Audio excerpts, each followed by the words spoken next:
I'm Sherilyn Skolnicki, and this is Brilliant Balance, the show for working women who are ready to shine. Each week, I bring you ideas, inspiration, and insight on balance, business, and getting it all done gracefully. You ready? Let's be brilliant. This is episode 293 of the Brilliant Balance podcast. And today we're talking about summer break strategies for working moms. So I'm willing to bet if you clicked on this episode that you are a working mom and that while summer has begun for your kiddos, it feels like not much has changed for you in terms of your work life and work rhythm. And yet, there are probably a lot of hands and feet tugging at you for attention or transportation or food, even as you continue to try to get your work done. So this episode today is my offer of help. If you find yourself in that situation, I have found myself in that situation many, many times over the last 18 years. And I want to share some things with you that have worked for me and that also have worked for lots of the women who I've coached over the years. In fact, the reason I am airing this episode this week is because I was in a coaching call with members of our client community, and this was a subject that came up. You know, what do we do when they have a summer, but we really don't? And so I'm going to dig into some things in this episode that look at how you can create a summer schedule that really maximizes your evenings after you've had a productive day at work. I want to talk about using the summer to help your kids learn some new skills, sort of an apprenticeship that you might have them in while they have more time on their hands, and also how to make sure that you get to have an amazing summer break in addition to your children.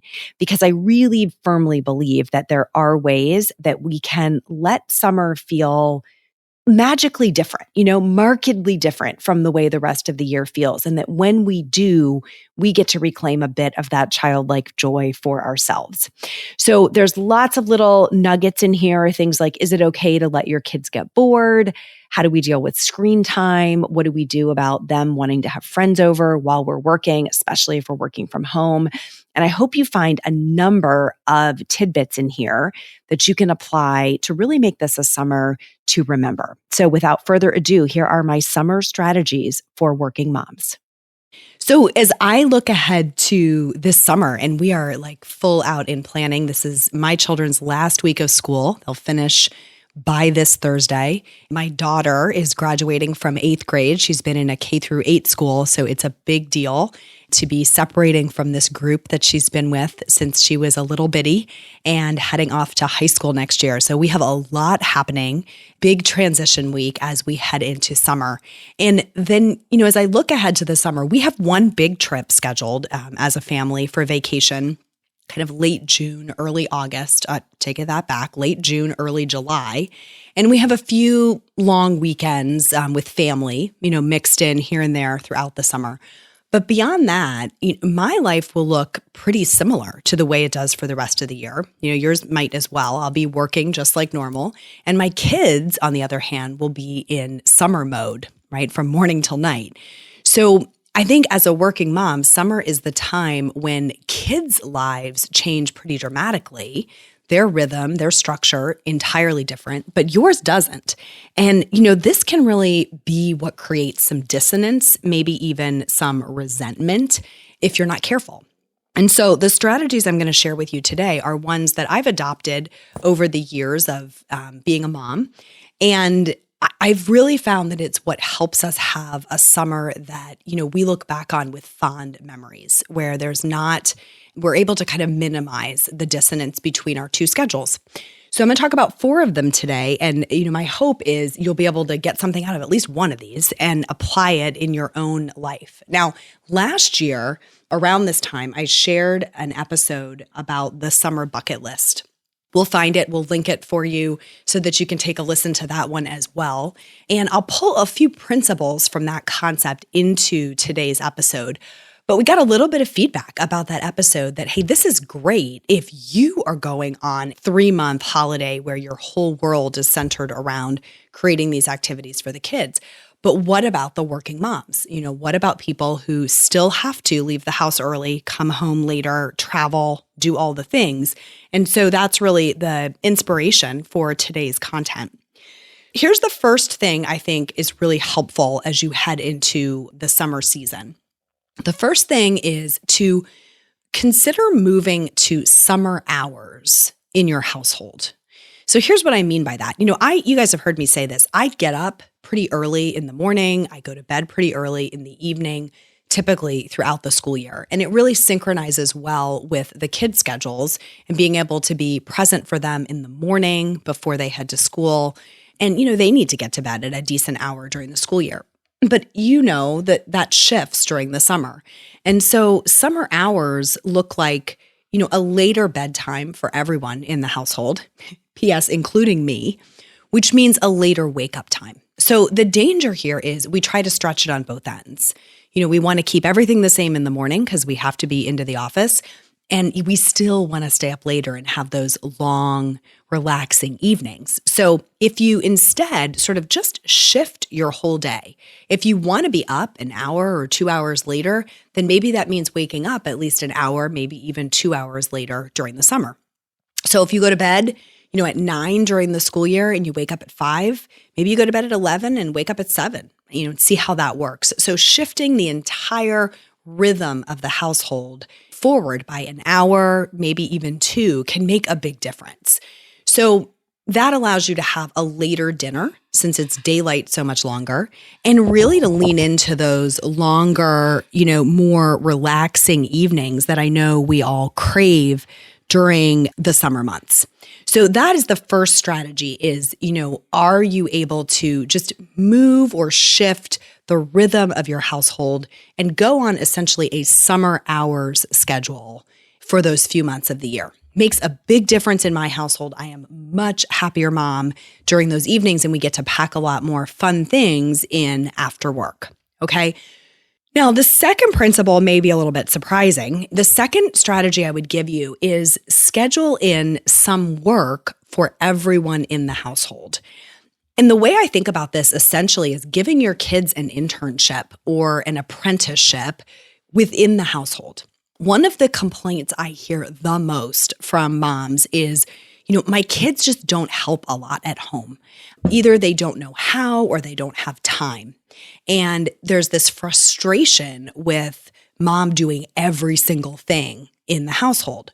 Well, it's a different story in the summer because without the burden of school, and let's be honest, it's a lot, right? For them during the school year to go to school all day and then come home with what can be a substantial homework load and activity schedule. I get it, but the summer feels different. So this is the perfect time for them to have their own learning plan. To have an internship or an apprenticeship. And I'll tell you, this is the secret. If you frame it that way, it's a lot more exciting than saying, hey, we're going to get you involved in chores, right? So sometimes positioning is everything. So a couple of ideas, do your kids know how to iron? Do they know how to do a load of laundry? Do they know how to cook a simple meal? Do they know how to garden, how to plant something and make it grow? Do they know how to do a simple home improvement project? Maybe painting a room or, making a decorating change to the room? Do they know how to mow the lawn or take care of, something as simple as just watering the flowers outside so they don't wilt away during the hot summer? Do they know how to put away their own clothes? Even if they don't do the laundry, can they fold and put away clothes? So if you think through those, age appropriate skills, especially as the kids are getting older, those teen years, this is a great time of year to put them in training and let them learn, whether they're learning alongside you or they're learning alongside their summer childcare provider, the nanny or the babysitter or whoever you have.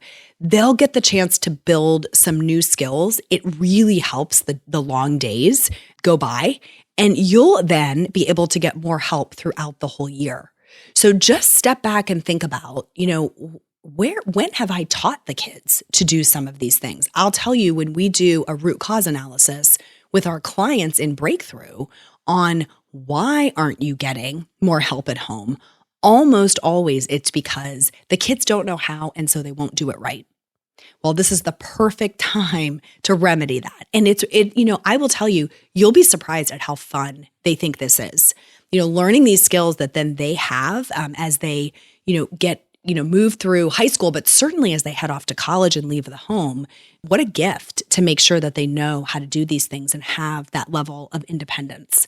So it doesn't just happen. They don't just magically learn how to do it. And scheduling in some work for everyone in the household, using the analogy that you're still going to work all day.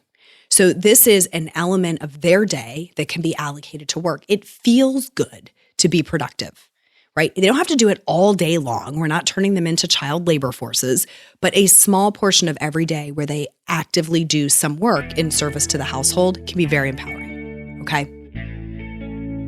Hi, it's Cheryl Ann. Thanks for listening. Did you know that the ideas I share on this show are things I also can help you implement? If you want me in your corner helping you find more time for what fills you up, go to brilliant-balance.com/schedule and sign up for a free exploratory call. Give yourself this time. You'll be so glad you did. Now, the counterpoint to this is also schedule in some fun for everyone. So if we're going to schedule in some work as part of this summer rhythm, we're also going to schedule in some fun. And the emphasis here is on the word schedule.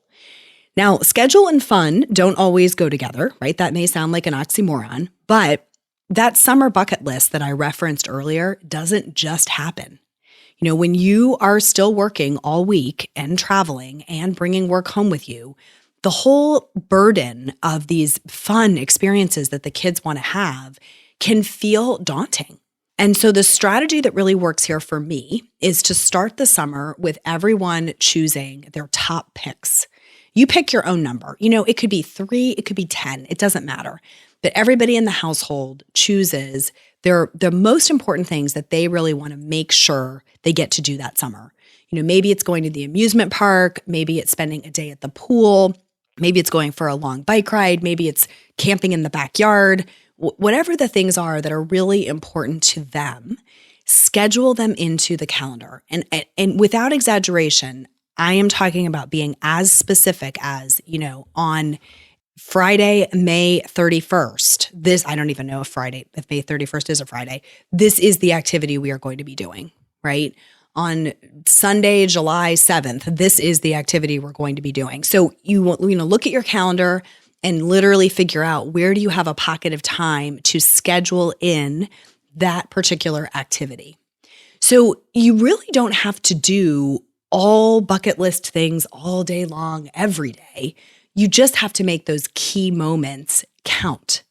And, the principle we talk about inside of Breakthrough, my coaching program, all the time is what gets scheduled gets done.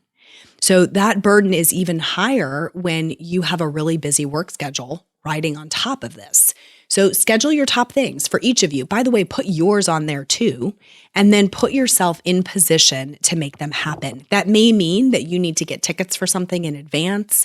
It may mean that you need to align calendars with your spouse or, another family that you want to have this experience with. Make sure that they can look out on those 3 months of the summer calendar and really see the highlights as they're going to unfold. The beautiful thing about this is it creates anticipation. They'll have that exhilarating feeling of being able to look forward to these experiences and know for sure they are going to happen. How often have you said, yeah, maybe we'll get to that. I'll think about it, right? Possibly we'll do that. And it's a deeply unsatisfying response to the kids. I do it regularly. But when I say instead, yep, we're going to do that, and we are going to do that on this specific date, the whole energy shifts, right? It becomes very exciting. Now, I'm going to put a little asterisk on this one about scheduling in some fun, right? And some work for everyone. Don't schedule every single moment of the day. I've seen things circulating on Pinterest and whatever, where it's like this schedule that's so regimented. It starts them at 7 a.m. and takes them all the way through bedtime. And, they barely have 15 seconds to breathe. We're really trying as adult women to build a rhythm in where we've got some breathing room. Let's do the same thing for the kids. Some of the best summer memories I have as a kid were that notion of carefree timelessness, where you just you didn't have an agenda and you were able to lose track of time. Maybe, but for me, it was often reading, right? I would be holed up somewhere under a tree or in my room or on the porch, all curled up in a ball reading just for hours on end. And I look back on that and think how wonderful it was to not be overscheduled. So that's a gift that you really can give them. You remember maybe being able to linger at the pool all day and just be so exhausted and sun-scorched by the end of the day, but there wasn't a hurry up, we have to get to the next thing. So you want to give them those opportunities to have pockets of time where they learn how to creatively fill it. You probably remember, like I do, making mixtapes, for hours during the summer. And it was a creative outlet that wouldn't have happened if every single minute was structured. So let's make sure that as we're scheduling in some work for everyone and some fun, we're also leaving some unstructured time and being really intentional about it. So when your child comes in and says, I'm bored, you're able to respond with, that's on purpose. You're not bored. Your brain is now actively searching for something to do. Let it do its thing. It's going to come up with something great in that space. And the creativity that comes out of that it's a life skill we really need them to have. Okay. So that's the third point. We started with adopt a summer rhythm. And then we talked about schedule in some work and schedule in some fun. The fourth strategy is really to help you address what I would call mom guilt. And this is focus on what you can do instead of what you can't, right? One of the mindset traps we can fall into is looking at all the things we can't do because we're working. That guilt is, I can't spend 5 days a week at the pool with them. I can't take them to every single practice or camp activity in the summer. I can't be at that performance because I'm on a trip to Chicago that week. Like whatever, we're always focused on, it seems like the things we can't make it to or can't do. So no, if you're working, you can't spend 5 days a week at the pool just living it up. But you can say yes to the giant pool float at Target that makes it really fun when you are there. You can say yes to having pizza delivered to the pool for dinner on a Wednesday night. You can say yes to actually getting in the pool with them, which frankly might be what they want most of all, right? And you can say yes to lots of other things, lots of other moments, like going out for ice cream, in the evening when they're already in their pajamas, or playing capture the flag and teaching them what you did as a kid, or yes to the 50 millionth lemonade stand of the summer. If you shift your focus to what you can say yes to instead of, what you can't, your joy factor is going to go up substantially. And that's an important part of having a great summer as a working mom. Focus on what you can do. So the 4 strategies I shared today are adopt summer hours for your household, establish those, get everybody on the same rhythm. Make time for some work for everyone, including the kids, and some fun for everyone, including you. And then really keep your emphasis on what you can do, not on what you can't. And I'm telling you, it is a transformational approach to summer. So I'd love to hear from you if you try at one or more of these ideas, or if you have others to add to the mix.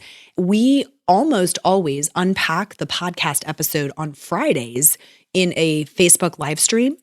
So if you're not in our Brilliant Balance Facebook group, you want to do that, join that group, because then you'll get access to the live stream. It's a great place to ask questions or share other ideas about the podcast. You also can just comment right under the podcast episode on our website. I read all of those because it's so fun for me to get some feedback from you on what's landing and what you're using and how it's affecting you. So definitely take a second to share your reactions and your own ideas with me. Okay, I love hearing them.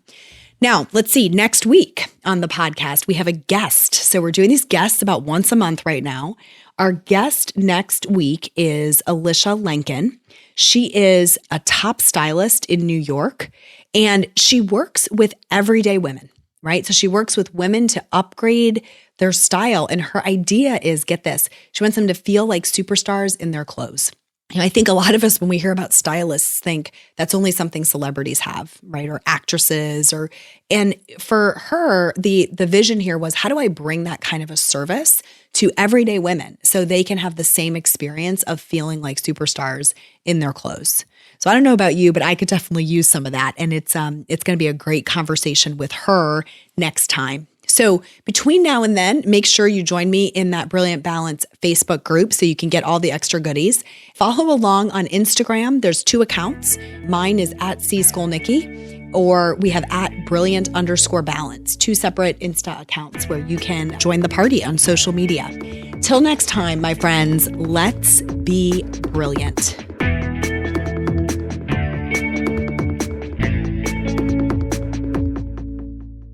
This is thepodcastfactory.com.